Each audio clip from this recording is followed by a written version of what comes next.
Muy buenas tardes para todos. Les agradecemos que se puedan unir a nosotros en este evento tan importante para nosotros por la significancia del evento al que se refiere.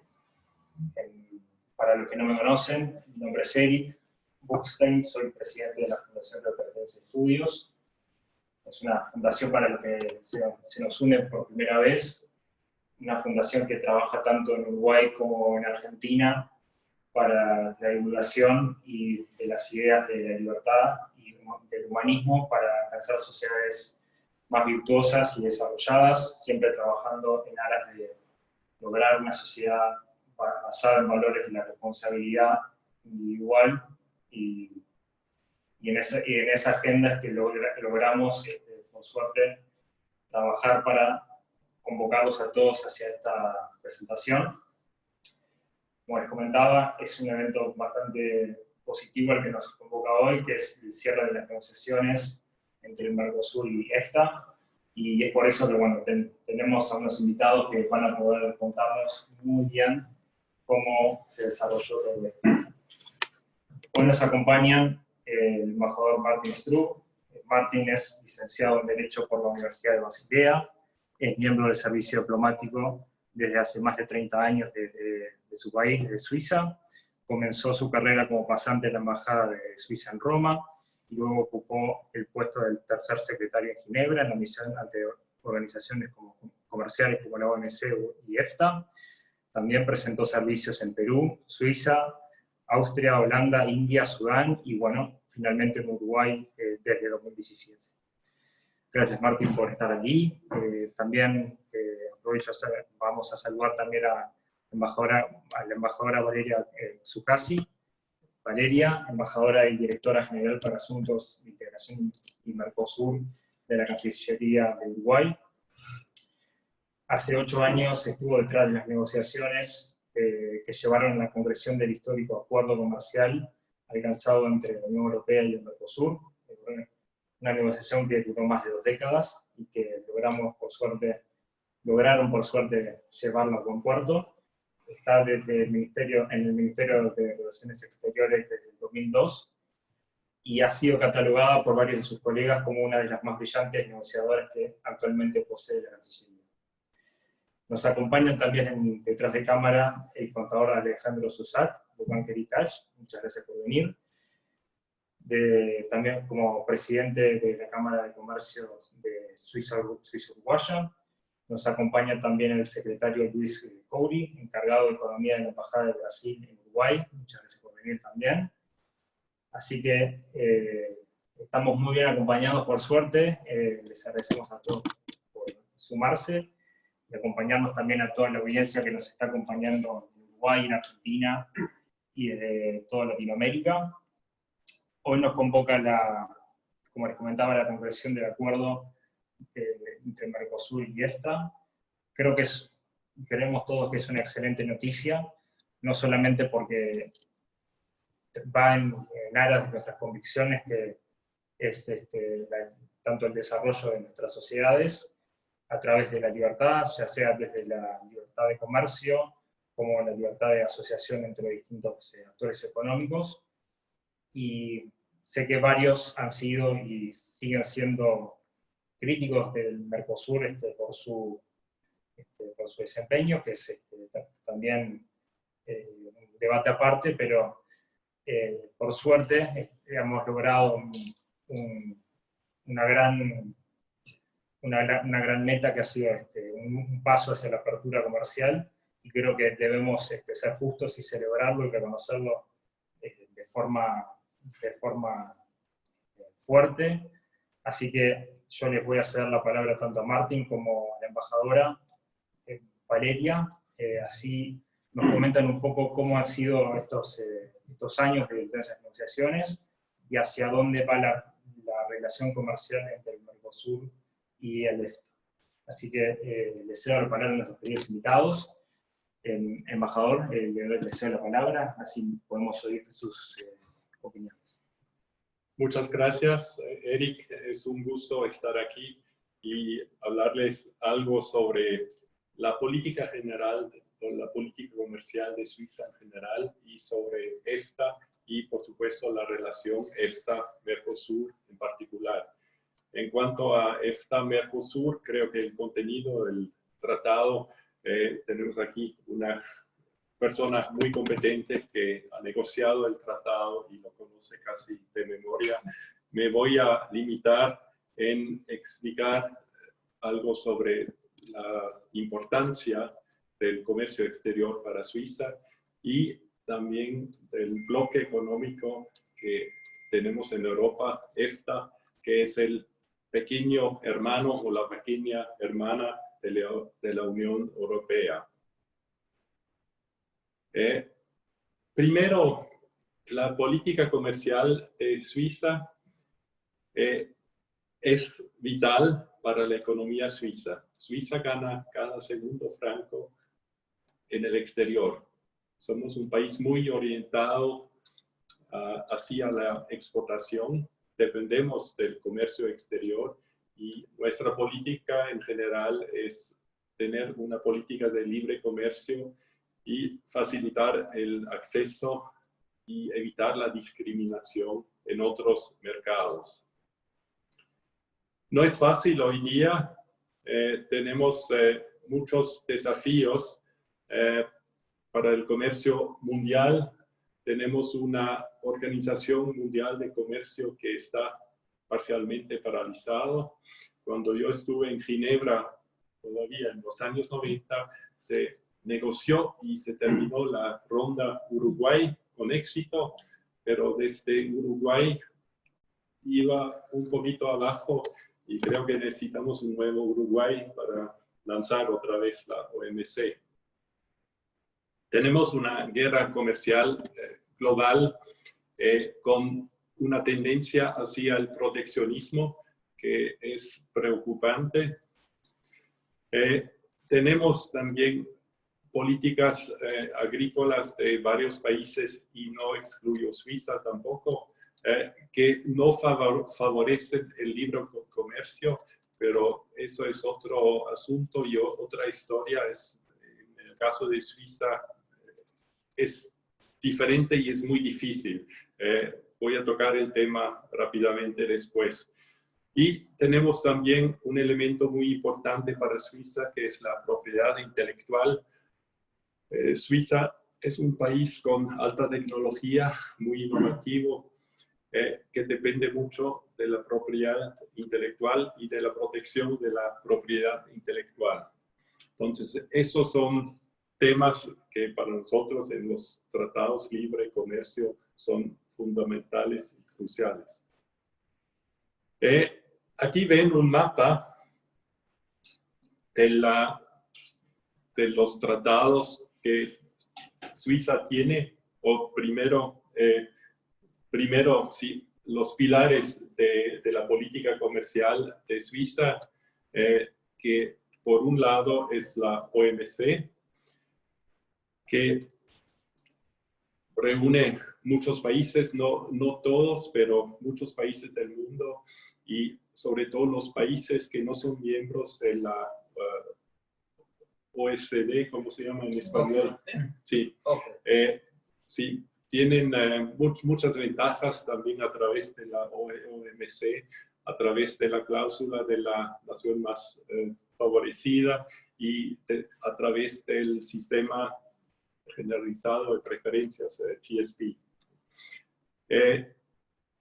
Pero además, Suiza tiene un tratado bilateral con la Unión Europea que va por encima del tratado de la OMC.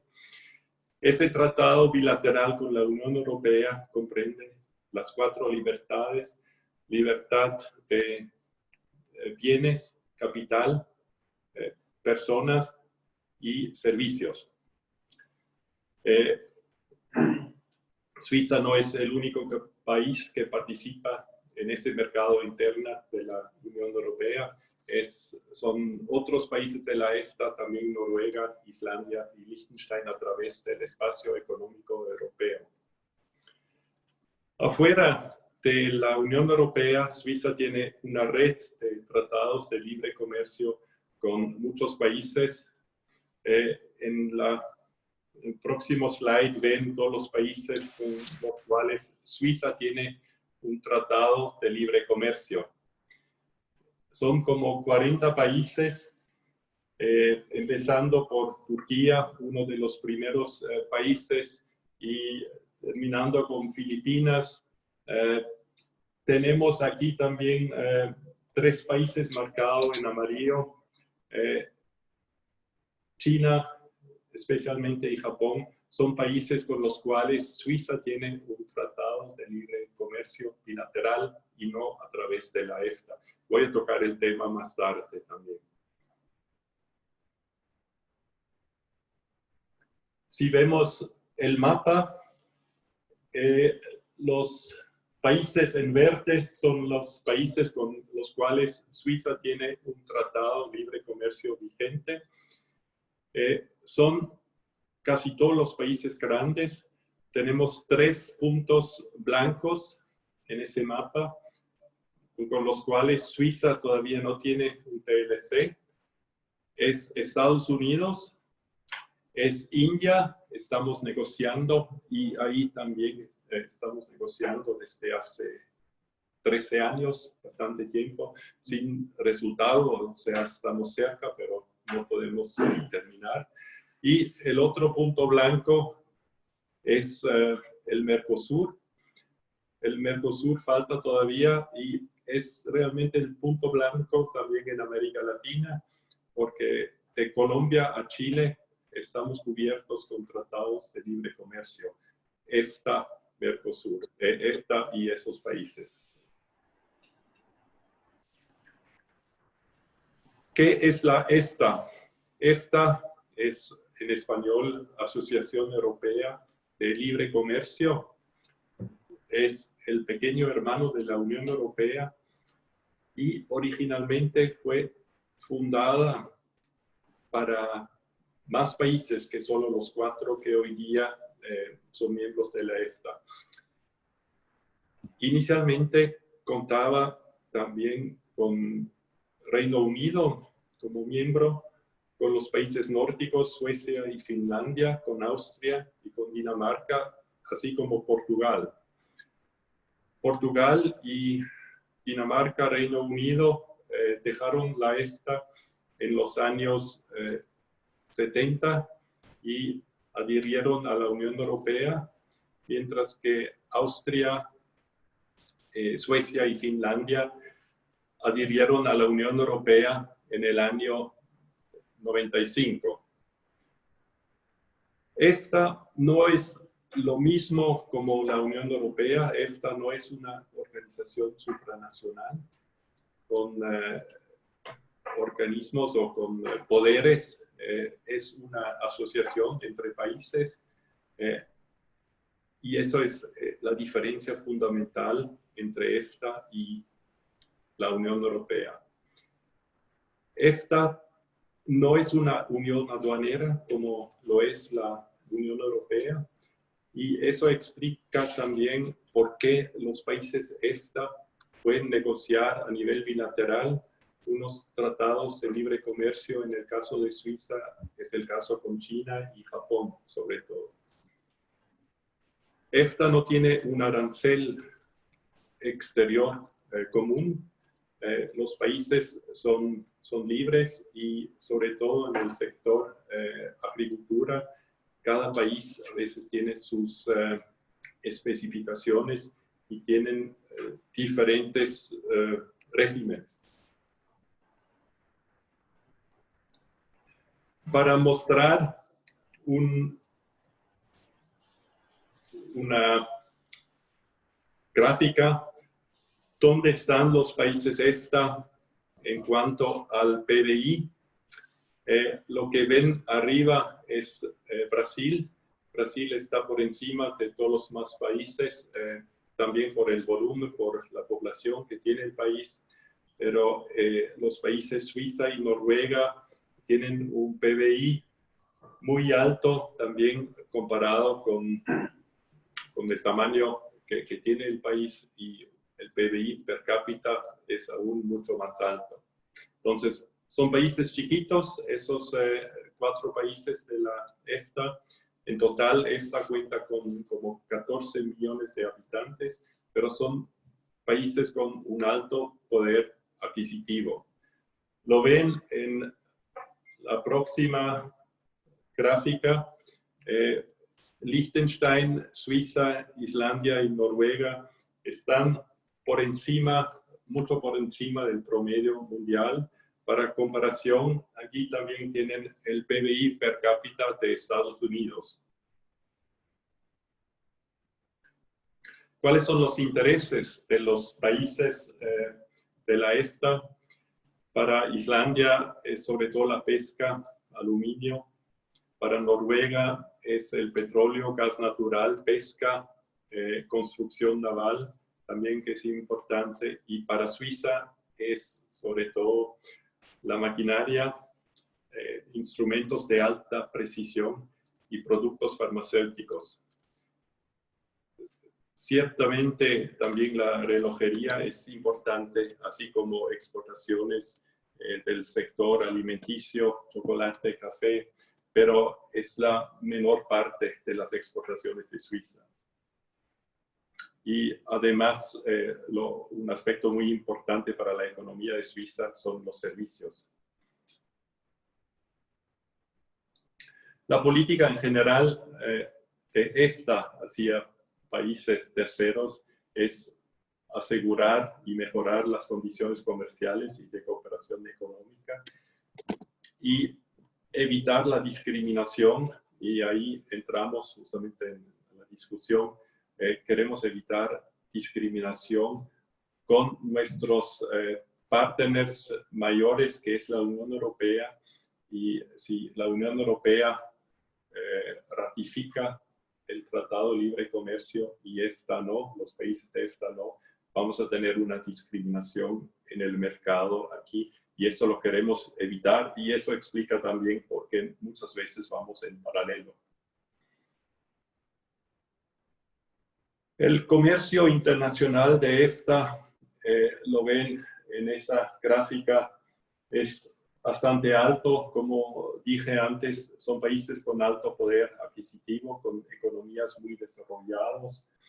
Lo que se ve en general es el superávit de los países EFTA en cuanto a la balanza comercial. O sea, tienen más exportaciones que importaciones. En el caso de Noruega, es sobre todo por el petróleo y el gas.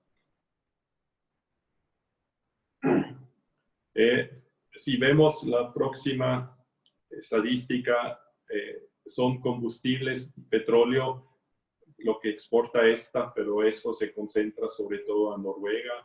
Farmacéuticos, eso es el punto fuerte de la economía de Suiza. Maquinaria también. Tenemos otros productos como relojería y, como dije antes, chocolate, café, todo eso. Si miramos esa estadística y si comparamos la estructura de la economía de los países EFTA con la estructura de las economías del Mercosur, vemos que, en mi opinión, son complementarios. No competimos directamente con la mayoría de los productos. Mercosur tiene otros productos, otros sectores donde son fuertes, mientras que los productos de Suiza, Noruega sobre todo, son farmacéuticos, maquinarias y petróleo. Ahí justamente entra el factor, el elemento de no discriminación en comparación con la Unión Europea, que tiene productos similares como nuestros países de la EFTA. Las importaciones de EFTA son mayormente países sin grandes recursos naturales, aparte de Noruega, en cuanto a petróleo y gas. Importamos mucha materia prima, agregamos mucho valor y reexportamos. En cuanto a los socios principales, vemos que más del 50% va a la Unión Europea. Después, Estados Unidos, por supuesto, que es importante, China y otros socios con los cuales tenemos tratados de libre comercio. Hay como el 20% del todo el volumen que va a países sin tratado de libre comercio en vigor, especialmente Estados Unidos. En cuanto a importaciones, dependemos largamente de la Unión Europea. La mayor parte de las importaciones viene de la Unión Europea.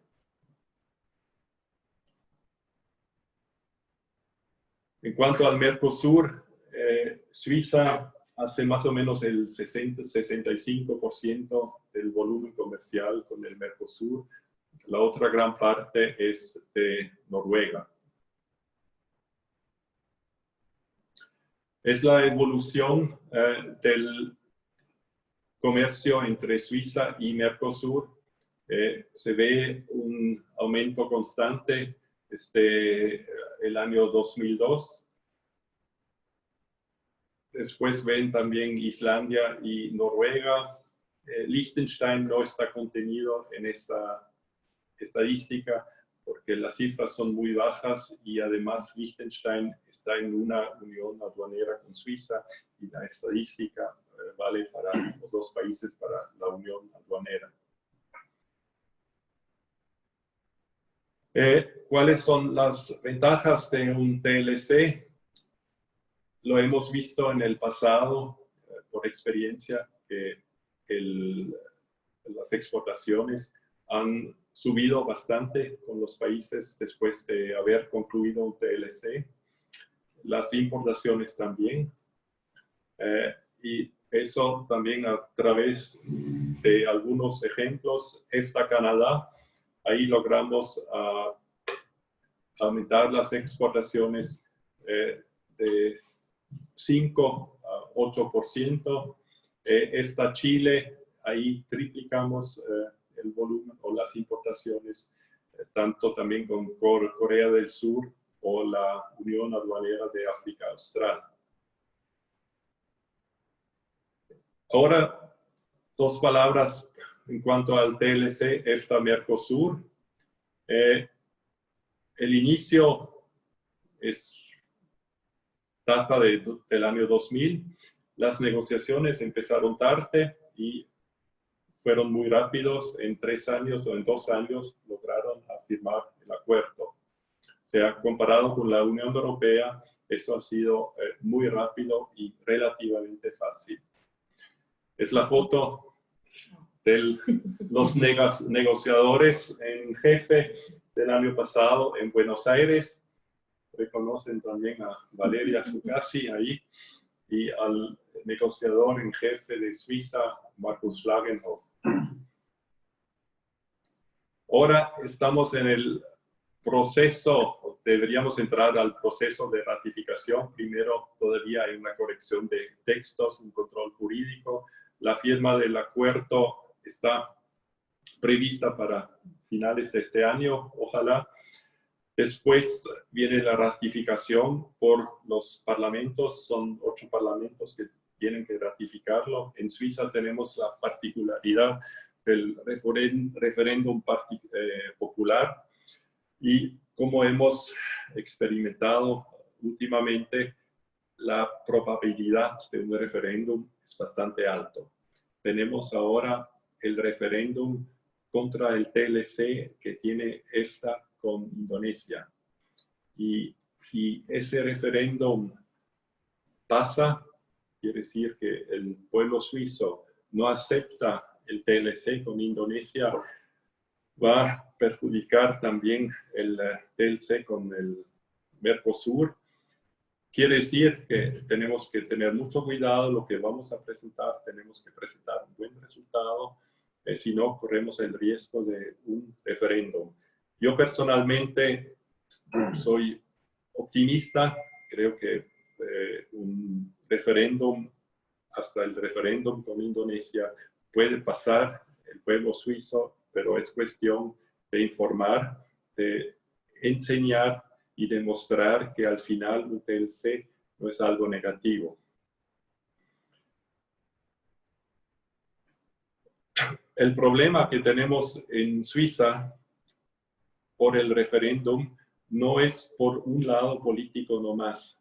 Tenemos una cierta oposición de los partidos de la derecha, que son compuestos mayormente del sector tradicional agrícola, los agricultores suizos, y tenemos al otro lado oposición de parte de los ecologistas, y en las últimas elecciones en Suiza en el año 2019 tuvimos dos partidos verdes que ganaron bastantes votos, que llegaron a casi 20%, y de ahí también viene un cierto riesgo. Como dije antes, todo es superable, pero tenemos que informar bien y tenemos que presentar un buen resultado. El contenido del TLC es un TLC más moderno, no solo es comercio de bienes, sino también comprende servicios y inversiones, contratación pública, propiedad intelectual, barreras no arancelarias, así como comercio y desarrollo sustentable. No quiero hablar más, llegamos al contenido y quiero pasar la palabra a la experta del tratado. Muchas gracias. Gracias, embajador.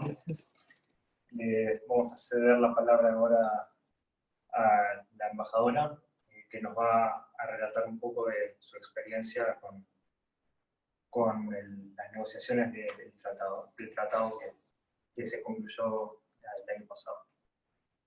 Bueno, muchas gracias por la invitación, y la verdad que a mí siempre me da mucho gusto hablar de este acuerdo entre el Mercosur y EFTA, porque es un acuerdo diferente del que lamentablemente no se habla todo lo que se debería hablar y no se debate todo lo que se debería debatir. Ustedes deben estar mucho más acostumbrados a escuchar hablar del acuerdo entre el Mercosur y la Unión Europea, los 20 años que llevó, y sin embargo, para mí, el acuerdo con EFTA guarda, si quieren, le tengo un cariño especial. ¿Por qué?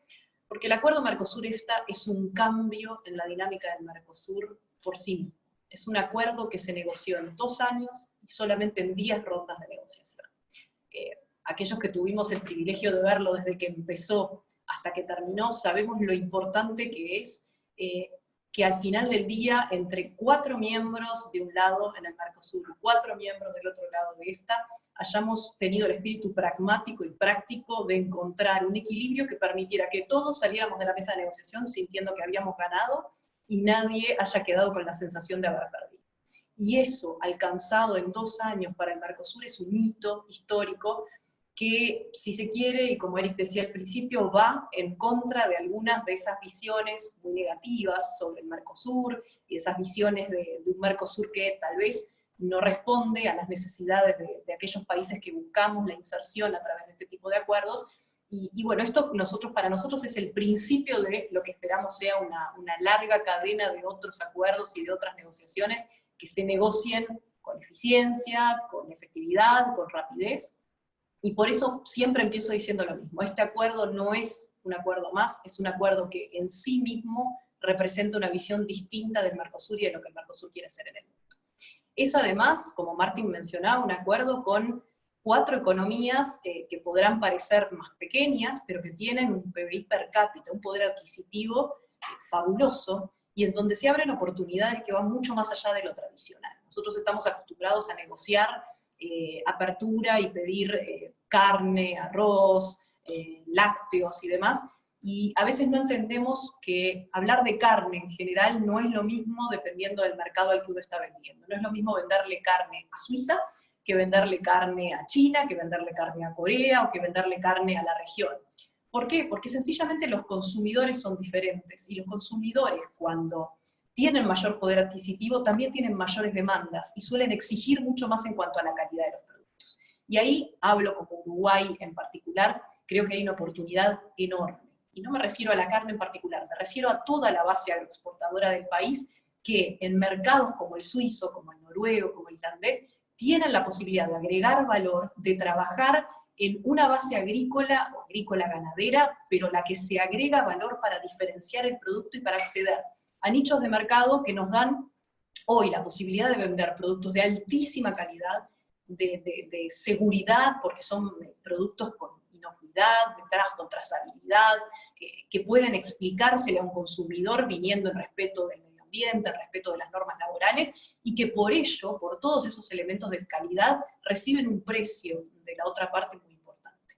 Este acuerdo es un acuerdo ambicioso, es un acuerdo que, como bien decía Martín, va mucho más allá de la negociación tradicional de bienes, y genera oportunidades en materia de servicios, en materia de atracción de inversiones, en áreas de cooperación nuevas. Es un acuerdo que tiene un capítulo muy robusto en materia de comercio y desarrollo sostenible, y que por lo tanto está fundado sobre el principio básico de que no queremos cualquier tipo de comercio, sino que queremos un comercio que respete las normas laborales, que respete el cuidado del medio ambiente, y que no estamos dispuestos a comerciar por comerciar en sí mismo, sino que queremos hacerlo de una forma que genere desarrollo, y desarrollo respetuoso de los criterios ambientales y de los criterios laborales.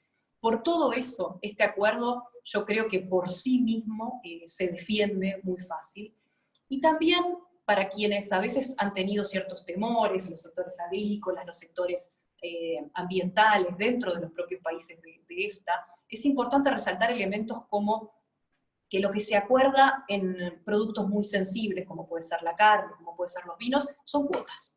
Son cuotas que son muy valiosas para el Mercosur, porque cualquier oportunidad de ingresar a esos mercados siempre va a ser bienvenida, pero también son cuotas que respetan las sensibilidades de los socios de EFTA, y que por eso permitieron encontrar un equilibrio y un acuerdo al final del día.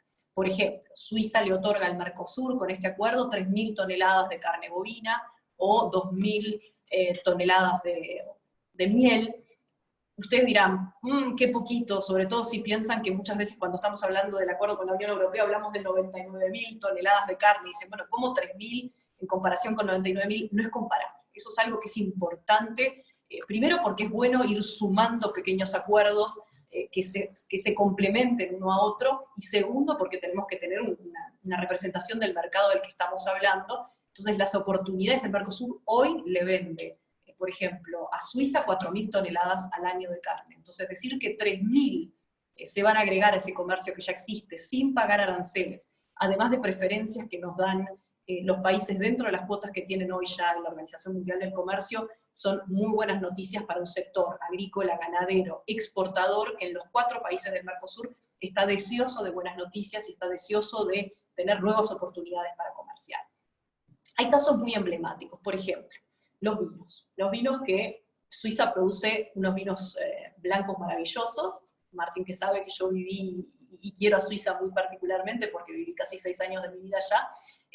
Los vinos blancos en Suiza son una sensibilidad. Sin embargo, Mercosur, principalmente Argentina y Uruguay, producimos mayoritariamente vinos tintos, somos reconocidos por los vinos tintos. Entonces lo que se nos da es una cuota de 35.000 hectolitros de vino tinto. ¿Por qué? De nuevo, casos pragmáticos de encontrar la oportunidad comercial para que el Mercosur pueda exportar sin generar una resistencia tan grande de la contraparte que este acuerdo no pueda pasar por un congreso, que no pueda pasar por la aprobación parlamentaria o política del mismo.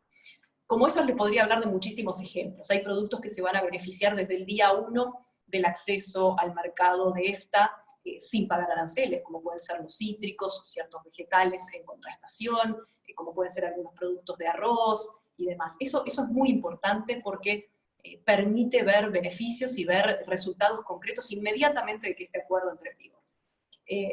Por su parte, el Mercosur le abre también a los países de EFTA el mercado en muchos sectores. Ustedes veían la importancia de la pesca, por ejemplo, para muchos de los países de EFTA. Bueno, el Mercosur va a abrir su mercado para que los productos salmón noruego puedan ingresar en buenas condiciones al Mercosur. Estoy segura que muchos consumidores que estén escuchando en este momento estarán felices de escucharlo, sobre todo aquellos en Uruguay que no vemos con temor la competencia del salmón noruego.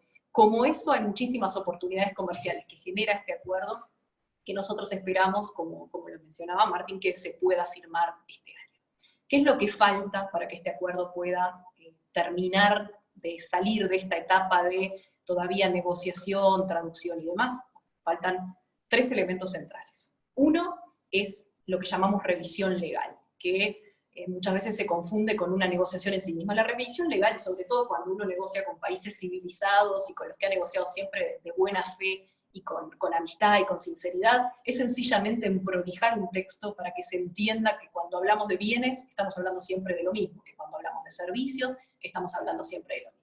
Hoy estamos haciendo esa revisión legal que esperamos que termine muy pronto, que ha transcurrido rápidamente y sin mayor problema, y tenemos dos pequeños temas, pequeños en el contexto de un gran acuerdo que ya se concluyó, pero que todavía son muy importantes.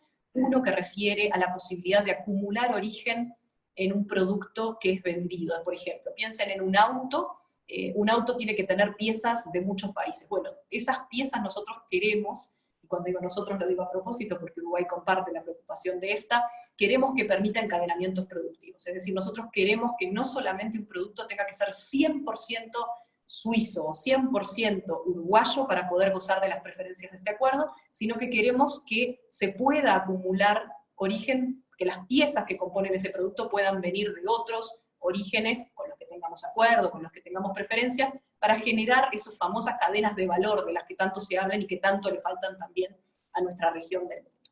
Ese es un tema que todavía estamos discutiendo, en donde hay que encontrar un equilibrio, porque se imaginarán que hay sensibilidades de un lado y del otro, y por lo tanto tenemos que encontrar ese punto que nos permita a todos estar satisfechos.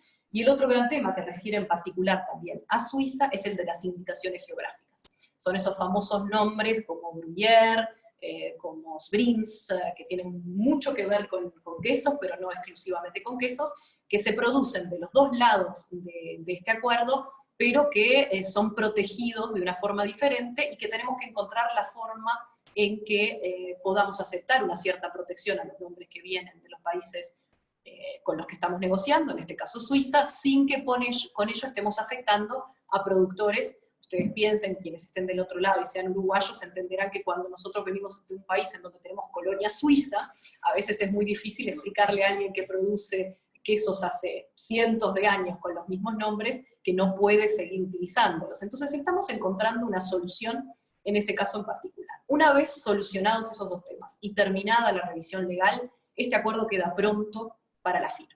Para la firma lo que necesitamos es voluntad política. 4 países de un lado, 4 países del otro, que compartan el interés en firmar antes del final de este año este acuerdo, y después enviarlo a la ratificación parlamentaria, momento en el que tendremos que hacer muchísimo de lobby y de explicación para que el acuerdo se entienda por lo bueno que es, y no cometer el error de pensar que este acuerdo es un simple TLC, un simple acuerdo de libre comercio que no aporta a nuestras sociedades. Así que tenemos por delante unos 6 meses, que coinciden con la presidencia pro tempore de Uruguay del Mercosur, intensos de trabajo, pero con un objetivo muy claro, que es intentar llegar a diciembre de este año con todos los trabajos concluidos para poder firmar el acuerdo, y con eso hacer realidad lo que esperamos sea el segundo gran logro de este año, porque estamos en el mismo camino con la Unión Europea, y ahí esa referencia a la necesidad de mantener un cierto paralelismo sabemos que es importante para EFTA, así que esperemos que el 2020 lo que nos traiga, además de la pandemia, sea la firma del acuerdo Mercosur-EFTA, que también se sume a la firma del acuerdo Mercosur-Unión Europea. Gracias. Bueno, les agradecemos a ambos, obviamente, por magníficas exposiciones. Vamos a abrir ahora el piso para las preguntas, que vamos a estar recibiendo del público. La primera es para la embajadora. La pregunta refiere sobre el ejercicio, el músculo negociador de la Cancillería uruguaya. Recientemente se terminó de negociar y por suerte se ratificó el tratado, la nueva versión del Tratado de Libre Comercio con Chile, entre Uruguay y Chile, y bueno, en esta oportunidad con el EFTA. Entonces, la pregunta es si es un nuevo impulso que está tomando la Cancillería y en particular luego el Mercosur para seguir buscando nuevos acuerdos, o se trata, digamos, de algo más aislado o más coyuntural. Hay que distinguir porque la la profundización del acuerdo Uruguay-Chile es absolutamente diferente a haber cerrado un acuerdo como Mercosur-EFTA. Para empezar, la profundización Uruguay-Chile es un esfuerzo bilateral que hicimos dos países sobre la base del acuerdo Mercosur-Chile, que ya tenía muchísimo andado. Entonces es una, vamos a llamarlo una modernización de un acuerdo que ya existía. El acuerdo entre el Mercosur y EFTA, para empezar, involucra a los 4 países del Mercosur, no es un esfuerzo único de Uruguay, es un esfuerzo concertado y coordinado de los 4 países del bloque, que inicia y culmina, por más que las conversaciones venían de larga data, exploratorias, vamos a decir, inicia el proceso y culmina en 2 años y 10 rondas, como les decía. Entonces, ustedes sumen que el año pasado, en julio, cerramos la negociación Mercosur-Unión Europea. En agosto cerramos la negociación Mercosur-EFTA y llevamos 2 años, les diría, de negociaciones Mercosur-Canadá, Mercosur-Corea, 1 año de negociaciones Mercosur-Singapur, unos meses de negociación Mercosur-Líbano. Estamos terminando ejercicios exploratorios con Vietnam, Mercosur-Vietnam, estamos lanzando un ejercicio exploratorio Mercosur-Indonesia, y estamos lanzando un ejercicio exploratorio Mercosur-Centroamérica. Si ustedes suman todos estos esfuerzos, lo que hay es un inicio de un camino que creo que marca una diferencia hace posiblemente 2 años o 3, en donde los 4 países del Mercosur decidimos andar un camino juntos, y que tiene instancias de negociación culminadas, y instancias de negociación aún abiertas que van a seguir. Lamentablemente, si este año hubiera sido un año normal, tal vez teníamos ya antes de fin de año buenas noticias, por ejemplo en el acuerdo Mercosur-Canadá, que venía bastante avanzado. Sin embargo, con pandemia todo se hace más difícil negociar, no es lo mismo que era antes, y nos retrasó un poco el trabajo, pero seguramente esto seguirá. Así que yo diría que no es un cambio de Uruguay. Uruguay históricamente ha sido un país que busca y que necesita acuerdos comerciales. Somos un mercado de 3,5 millones de habitantes y por lo tanto no podemos comernos todo lo que producimos, ni consumir todo lo que producimos. Ahora, desde hace un tiempo, acompañados por los 4 países del Mercosur, en lo que esperamos que sea un camino para muchos años a venir. Bien, tenemos una pregunta para Martín también. La pregunta hace referencia a cómo hace un gobierno o un sistema político para vender la idea de un tratado de libre comercio con la sociedad civil, especialmente con los grupos más detractores de este tipo de acuerdos. ¿Cómo se logra venderle el concepto de un tratado de libre comercio? ¿Qué lecciones pueden aprender países del Mercosur, de Suiza y de EFTA en esta materia? Bueno, primero para vender un resultado, no es un caso único ahora el TLC con Mercosur o con otros TLCs. En Suiza estamos acostumbrados en someter resultados, legislación, leyes al pueblo suizo para la votación. Entonces, cada vez antes de someter o antes de cerrar algo, queremos asegurar a que, si posible, no haya referéndum. Y si hay referéndum, por supuesto, tratamos de informar, hacer una campaña. Es una política del gobierno suizo, en general, el gobierno que informa, que hace campaña a favor del resultado.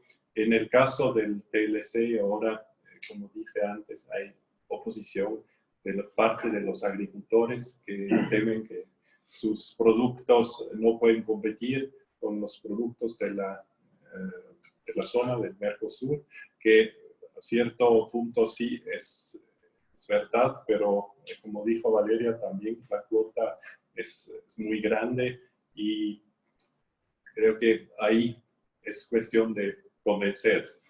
La otra parte es la oposición que viene de parte de los partidos ecologistas.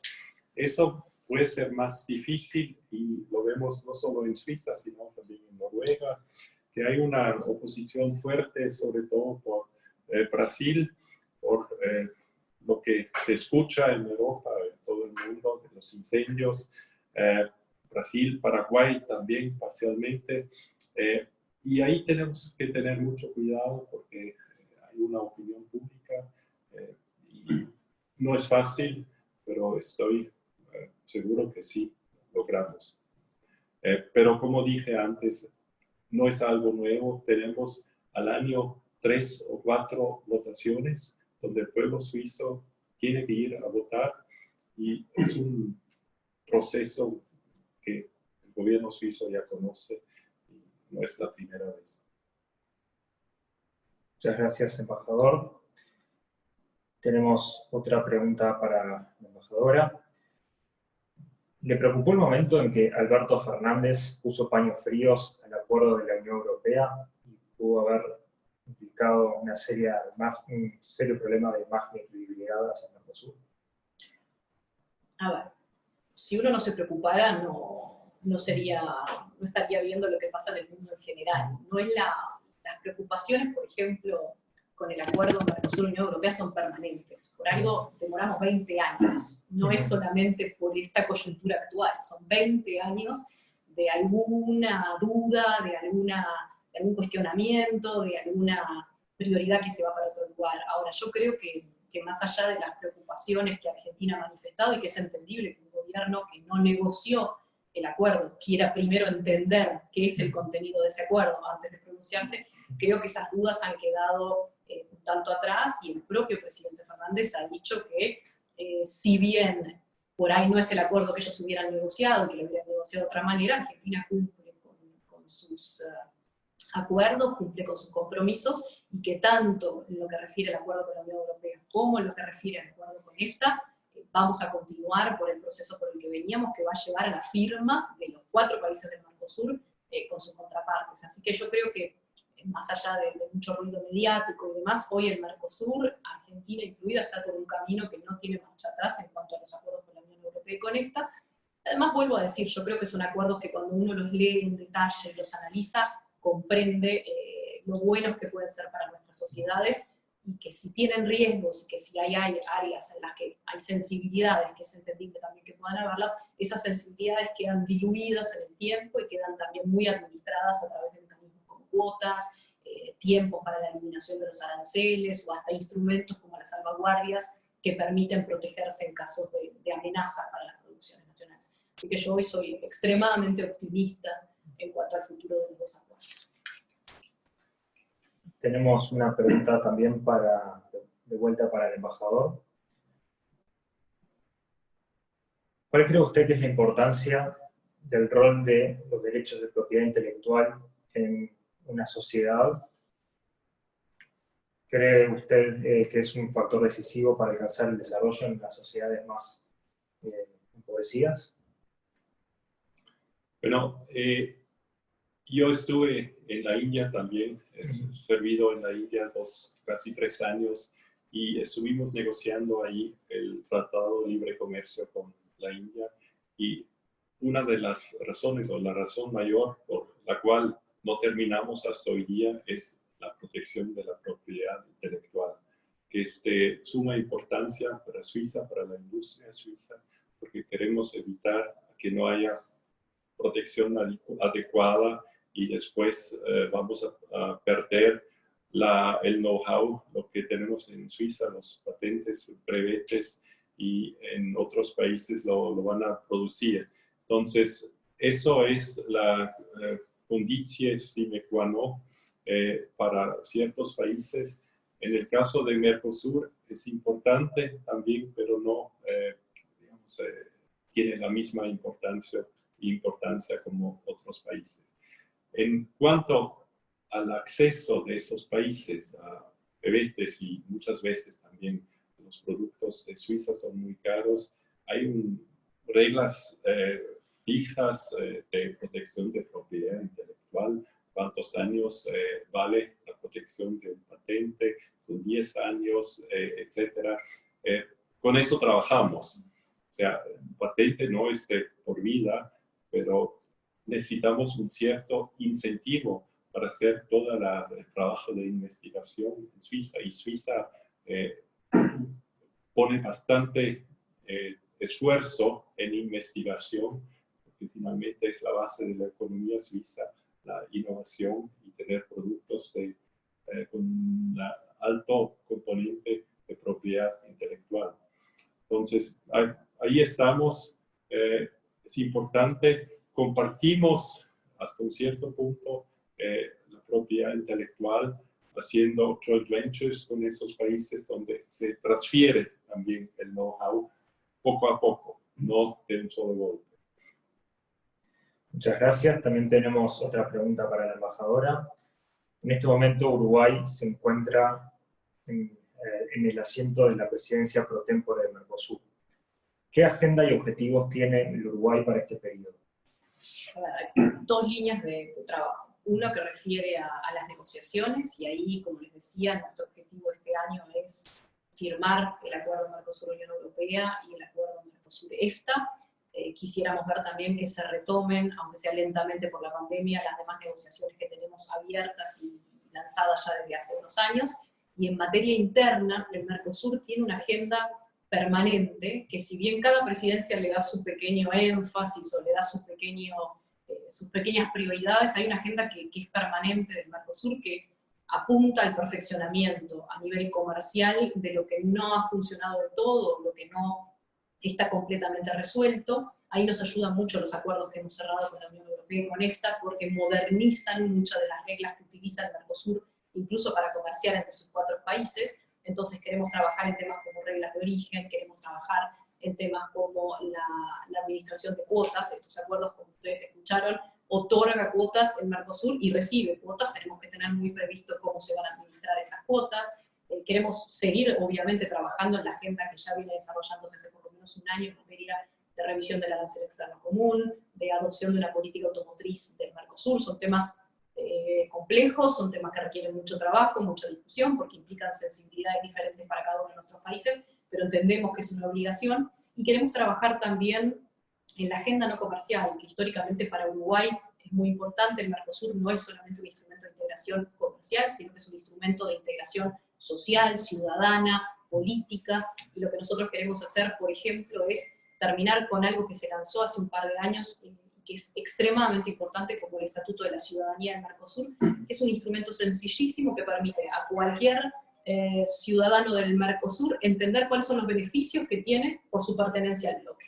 Es decir, saber que si uno hoy puede viajar a Argentina, Brasil, a Paraguay sin pasaporte, solamente con un documento de identidad nacional, es gracias al Mercosur. Saber que si uno tiene a veces puentes mejorados, rutas mejoradas, interconexión eléctrica y demás, es gracias a que existe algo que se llama el FOSEM, que es el Fondo de Convergencia Estructural. Entonces también queremos apuntar durante este semestre a trabajar mucho en cuanto a la forma en la que le comunicamos a la ciudadanía las ventajas del bloque, y finalmente hay una agenda urgente que comenzó tiempo atrás con la presidencia brasileña y que queremos continuar, y es la modernización institucional del Mercosur. El Mercosur tiene debes enormes en cuanto a una estructura que ha creado, que muchas veces nos preguntamos por qué es tan grande y tan diversificada. Hay un tema presupuestal que hay que rever, porque hay que dotar a los órganos de presupuesto para que puedan funcionar. Entonces queremos también trabajar durante el semestre en emprolijar la casa, vamos a decirle, de Mercosur. Muy bien.